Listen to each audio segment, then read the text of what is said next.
Pay attention to the girl in the blue track jacket. Her name is Olivia Pearson. She's 16 years old. It's 4:47 p.m. on October 12, 2019, and she's walking home from cross-country practice at Ridgemont High School. The route takes her along Maple Ridge Road, past the edge of Blackwood Forest. She's walked this path hundreds of times. Now, pay attention to the silver Honda Accord that slows down beside her. The driver is a man named Samuel Okonkwo. He's 42 years old, a Nigerian immigrant who has lived in rural Pennsylvania for 8 years. He works as a maintenance supervisor at a nearby industrial park. He has no criminal record. To his neighbors, he is quiet, polite, and unremarkable. Within 90 minutes, Olivia's phone would be turned off forever.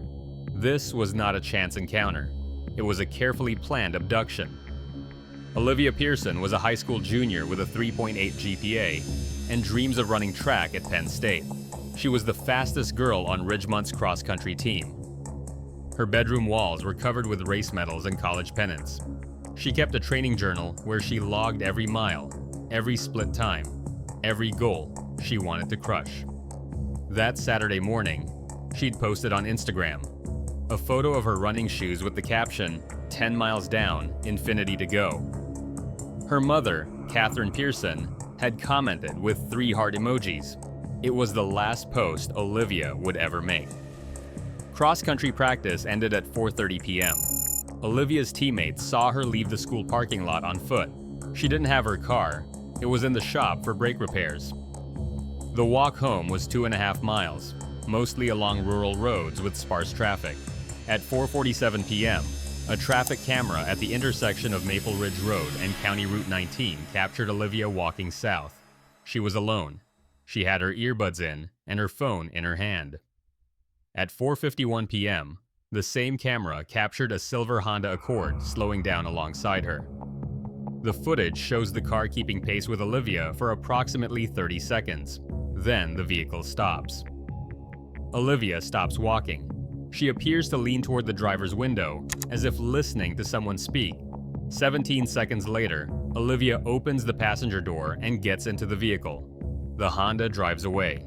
Olivia Pearson was never seen on camera again. Catherine Pearson expected her daughter home by 5:30 p.m. When Olivia wasn't home by 6, Catherine called her. The call went straight to voicemail. Catherine wasn't alarmed yet. Olivia was 16. Maybe she'd stopped at a teammate's house. Maybe her phone had died. By 6:45 p.m., Catherine had called 4 of Olivia's friends. None of them had seen her since practice ended. At 7:10 p.m., Catherine called the Ridgemont Police Department. By 8:00 p.m., officers were reviewing the traffic camera footage. What they saw was both a relief and a mystery. Olivia had gotten into the vehicle willingly. There was no sign of force or struggle. But who was driving and where? Had they taken her? The investigation began with a simple assumption. Olivia knew the driver. Investigators canvassed her social circle, her teachers, her coaches. No one recognized the silver Honda. No one could explain why Olivia would get into a stranger's car. Catherine Pearson knew her daughter. Olivia was cautious. She didn't trust easily. She would never accept a ride from someone she didn't know. Unless she had a reason to. The traffic camera footage was grainy, but forensic analysts enhanced it as much as possible. They could see the driver was male. They could see the Honda was a late model Accord. They could not see the license plate clearly enough to read it. But they could see one more thing. At 4:52 p.m., just before Olivia opened the car door, the driver appeared to hold something up to the window. Olivia leaned forward, looking at it closely. Then she got into the vehicle. Investigators believe the driver had shown her something. A badge, an ID, a piece of paper, something that convinced her to trust him. The search was no longer for a friend or acquaintance. It was for a predator who knew how to gain a teenage girl's trust. Detectives pulled records for every silver Honda Accord registered within a 50-mile radius of Ridgemont. There were 237 vehicles. Each owner would need to be interviewed and cleared. While officers conducted interviews, digital forensics analyzed Olivia's phone records.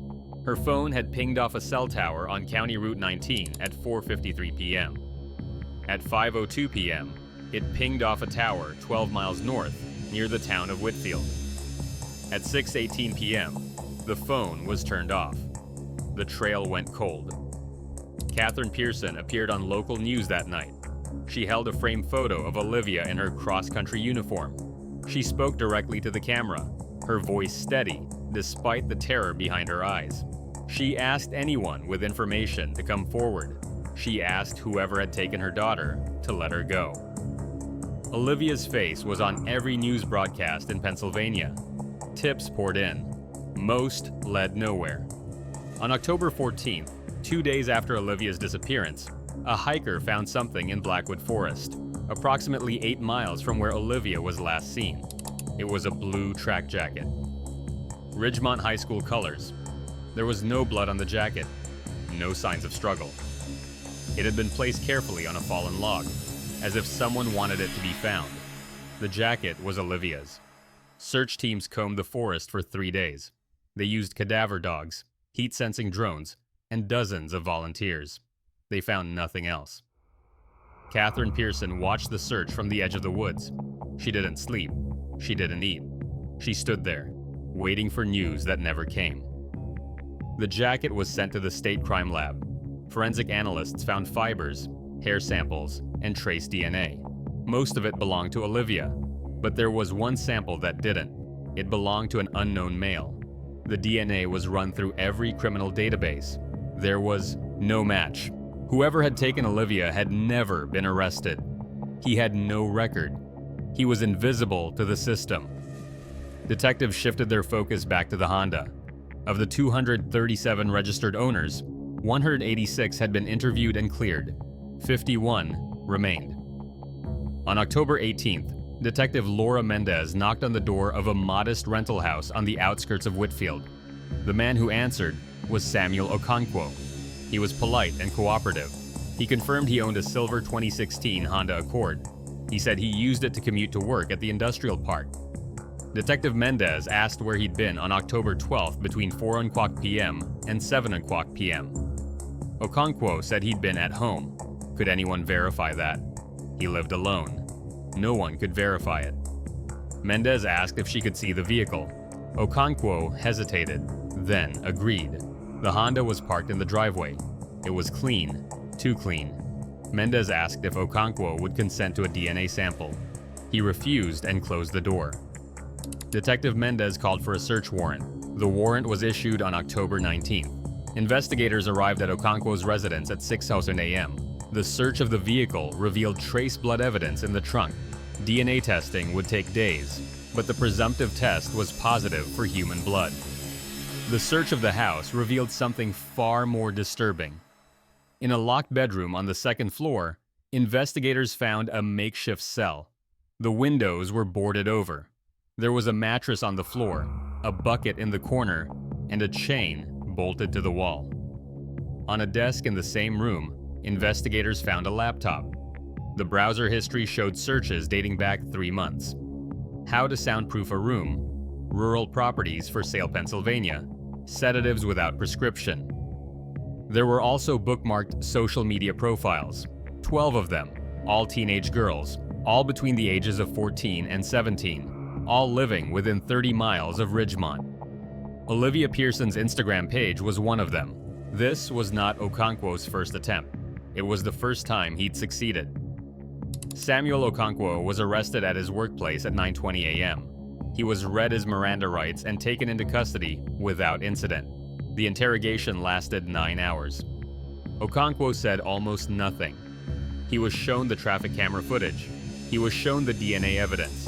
He was shown the contents of his laptop.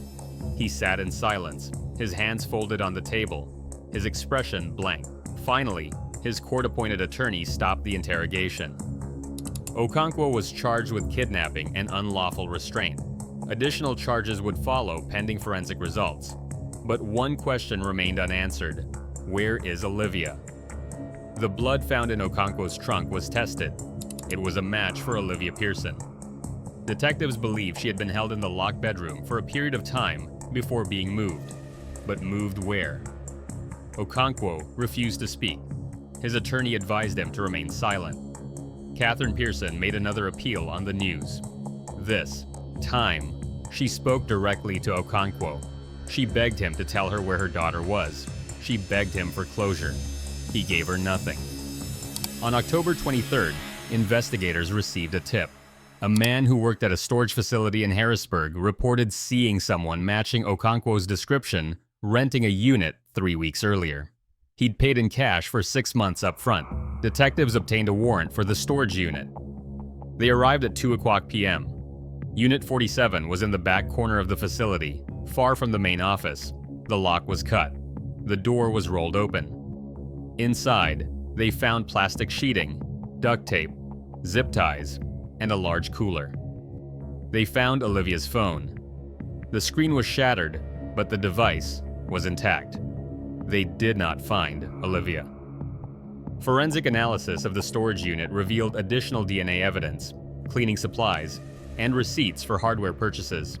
The cooler contained melted ice and trace biological material.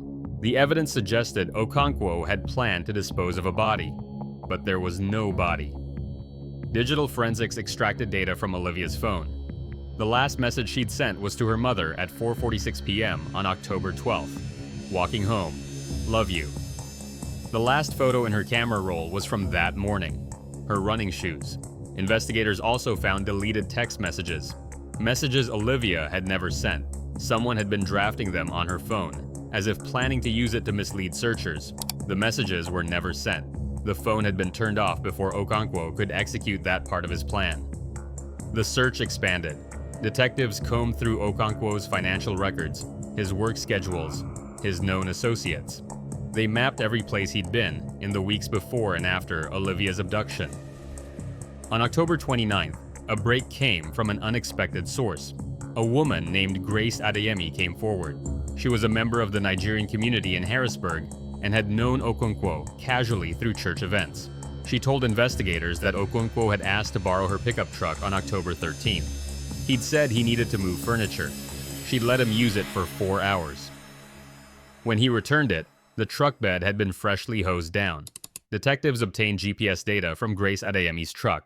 The vehicle had traveled to a remote area near Racetown Lake, approximately 60 miles from Ridgemont. Search teams were dispatched immediately. Racetown Lake is over 8,000 acres of water surrounded by dense forest. The search area was vast and unforgiving. On November 2nd, after 3 days of searching, divers found something in a cove on the eastern shore. It was a weighted duffel bag. Inside were Olivia's running shoes, her phone charger, and her training journal. The journal's final entry was dated October 11th. Personal record today, 5K in 1842. Nothing can stop me now. Olivia Pearson was still missing. The discovery of the duffel bag confirmed what investigators had feared.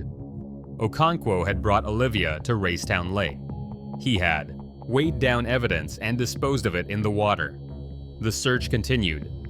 Divers worked in shifts, scanning the lakebed in grids. The water was dark and cold.